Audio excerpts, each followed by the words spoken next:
Welcome to another legislature talkback session with the Austin American-Statesman. I'm Asher Price, State Desk political reporter, joined by Julie Chang.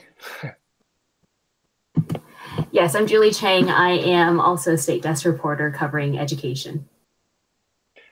And I guess, Julie, at this kind of early stage in the session, the kind of marquee issues is laid out by the governor and the other powers at the Capitol has been school finance and property taxes.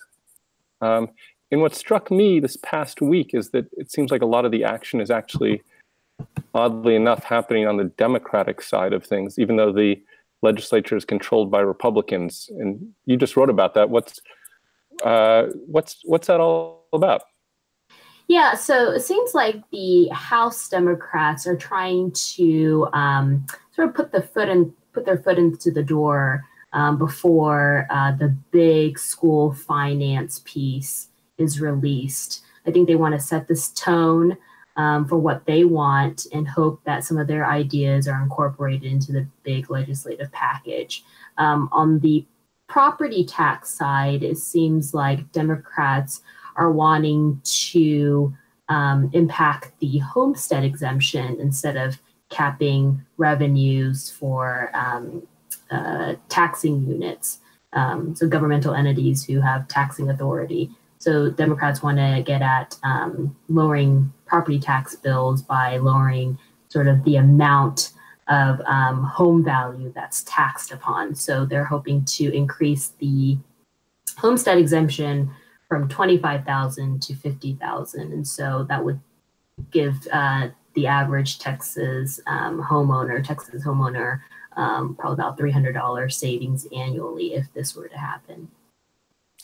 Yeah, it's interesting. I've been noticing in the kind of Twitterverse that some right-wing groups, I'm thinking of Empower Texans, have suggested that the Democrats are coming out with some property tax relief, whereas the Republican plans are property tax reform. And, I guess those terms are freighted with all sorts of things. It's, if I'm reading the tone right, they're suggesting that, the kind of oddity of the Dems offering some concrete ways to cut homeowners' bills.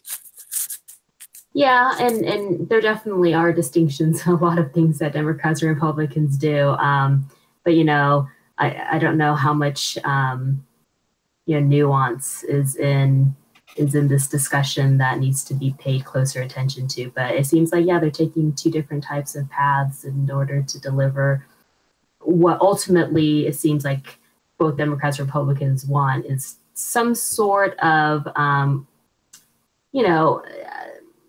cut.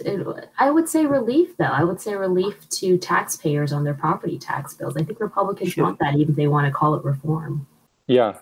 Well, I mean, we guess we should take 1 second to kind of pull back here to explain the relationship between all the property tax stuff and school financing. I mean, the basic contours here, I believe, are that the state pays between 35 to 40% of what schools currently spend, right? Something like that. Yeah. And instead of 50%, and so in schools have had to raise taxes to make up the difference, and so that's why these two issues are coupled. Yes, yes, exactly. And that's just how it is in law, actually. I mean, this is how schools are funded. It's first that our local property taxes come in, and then whatever amount of space that fills in the bucket, the state then comes in and fills on top of that to make the bucket full. And so that's just how it works in state law. Right. So as you see, as our local revenue share of the bucket goes up, the state has to fill in less and less. I see. Yeah, right. Now, I've been covering the kind of Republican proposals, the chief Republican proposals, and I've been, what struck me is how they are kind of, in the Senate, they've already run into, they very quickly passed out of committee the big marquee proposal, but it's already run into some traffic because it needs a certain number of votes to get to the Senate floor. It's not clear it'll get them. And then on the House side, the big piece of legislation, the property tax reform piece of legislation, hasn't even gotten a hearing yet. I mean, it's still early days in the session, but for the big piece of legislation, you'd think they'd want to move it. And you know, there was in the last session there was a split between the Senate and the House, which they couldn't resolve over trying to reform property taxes in a way that would bring homeowners some relief. The governor has set a more ambitious goal, and I was thinking about this the other day because the politics have changed since 2017 when they had the stalemate. The governor set a more ambitious goal, and so I think my reporting suggests that the governor's goal, and I can throw out all the numbers, but I don't want to make our viewers heads explode. What kind of, it seems to me it has very little chance of making into law.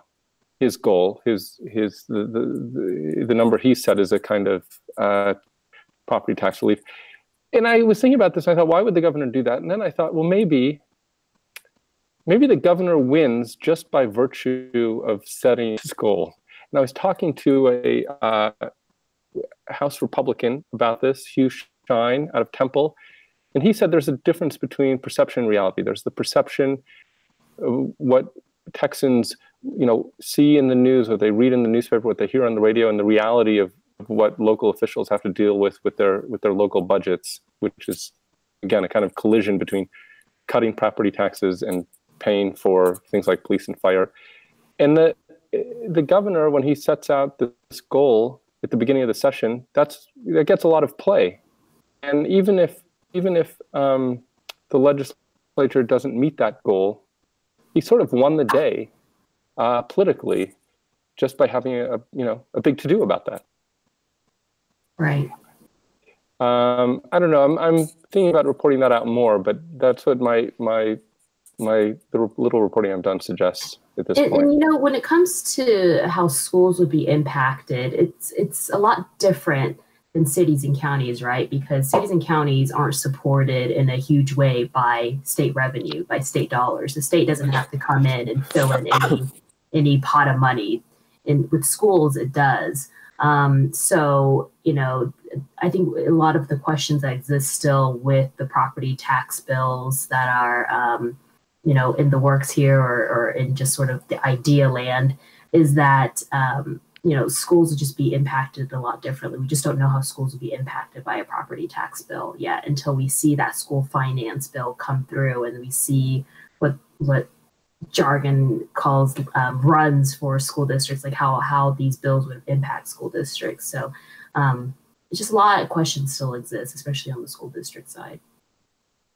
Yeah, well, I guess that's what some of these questions will be resolved in the coming months, I think. Yeah. Well, thanks a lot for chatting. Yeah, thank you.